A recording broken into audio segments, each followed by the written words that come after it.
I never imagined that the people I sacrificed everything for would one day look me in the eye and call me a parasite. For decades, I gave them my strength, my money, my time, and even my health, all to make sure they had more than I ever did. But betrayal doesn't always come from strangers. Sometimes it comes from the ones who sit at your table, eat your food, and take your kindness for granted. This is not just a story of pain, it is a story of betrayal, injustice, and the sweet taste of revenge that comes when people finally realize they've underestimated the wrong person.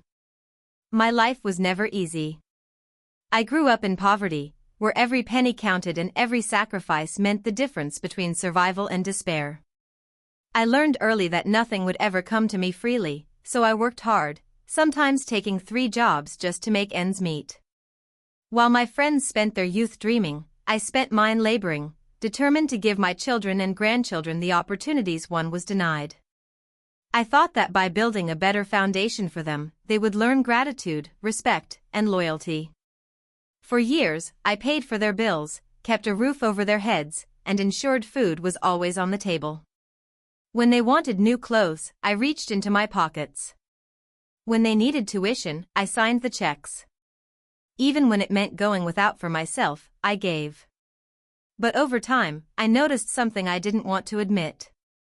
They had grown comfortable, entitled, and blind to the sacrifices I was making. What I saw as love, they began to see as obligation. They stopped thanking me. They stopped noticing the tired lines on my face or the aches in my body. And instead of respect, I began to receive demands. It was as if my worth to them was measured only by what I could provide. Still, I kept going, convincing myself that love was enough reason to keep giving. Then one day, everything changed. I overheard them talking when they thought I was out of earshot. I heard the words that shattered me, "She's such a parasite. Always acting like she's the one helping us, when really she just clings to us because she has nowhere else to go." At first, I thought I had misheard, but then the laughter followed. They were mocking me. My own family. The same people whose bills I paid, whose lives I had carried on my back, were calling me a burden, a leech, a parasite. The taste of betrayal was bitter, and I felt something inside me break. I went to my room that night and cried quietly, but behind those tears, something else began to form. It was resolve. They had forgotten who I was, what I had survived, and what I was capable of. They had mistaken my kindness for weakness, my sacrifice for dependence. And if they saw me as a parasite, then I would show them exactly how wrong they were. From that moment on, I began to plan. Slowly, carefully, without a word. I started withdrawing my support. At first, they didn't notice. The bills were still being paid, but I made quiet changes, downsizing accounts, redirecting funds, and cutting off luxuries they had come to expect. When they asked for money, I delayed, claiming I needed time. Their frustration grew, but I remained calm, nodding and smiling, letting them believe I was still the same woman they could control. Meanwhile, I was building something for myself, an escape plan, a future that didn't depend on them. Months passed, and when the time was right, I made my move. One morning, I called them all together. They expected another lecture, maybe a scolding about their behavior. Instead, I handed them a stack of envelopes. Inside each one were bills, unpaid, overdue, with their names on them. I explained, calmly and firmly, that from this day forward, I would no longer be funding their lives. No more rent, no more groceries, no more tuition or luxuries. They would now be responsible for the. At first, there was silence. Then came the anger. They shouted, insulted me again, claimed I was abandoning them. They called me heartless, selfish, ungrateful for the family I had. The irony of those words almost made me laugh. But I didn't waver.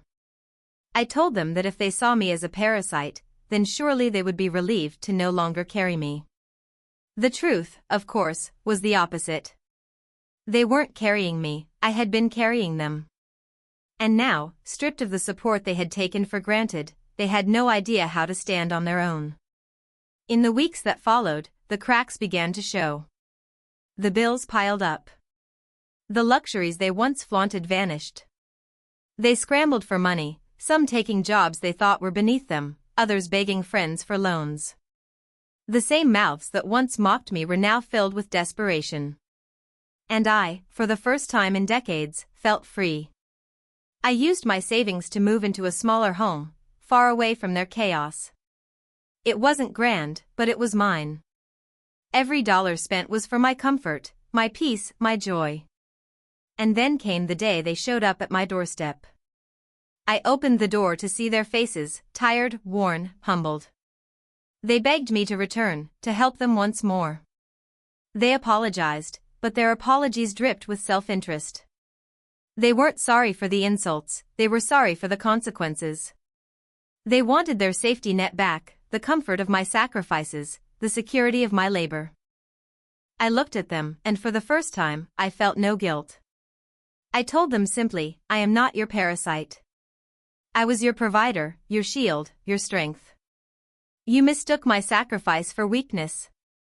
Now you know the truth. And I closed the door. The silence afterward was the sweetest sound I had ever heard. My revenge wasn't loud or violent, it was quiet, dignified, and absolute. I had given them the gift of independence, whether they wanted it or not. And in the process, I reclaimed my life. I still think about those words sometimes, parasite. But instead of pain, they bring me strength. Because I know now that no matter how much you give, some people will never see your worth until you stop giving. And sometimes, the best revenge isn't in making them suffer, it's in stepping away and thriving without them. So I ask you this, what would you do if the family you sacrificed everything for mocked you as a burden?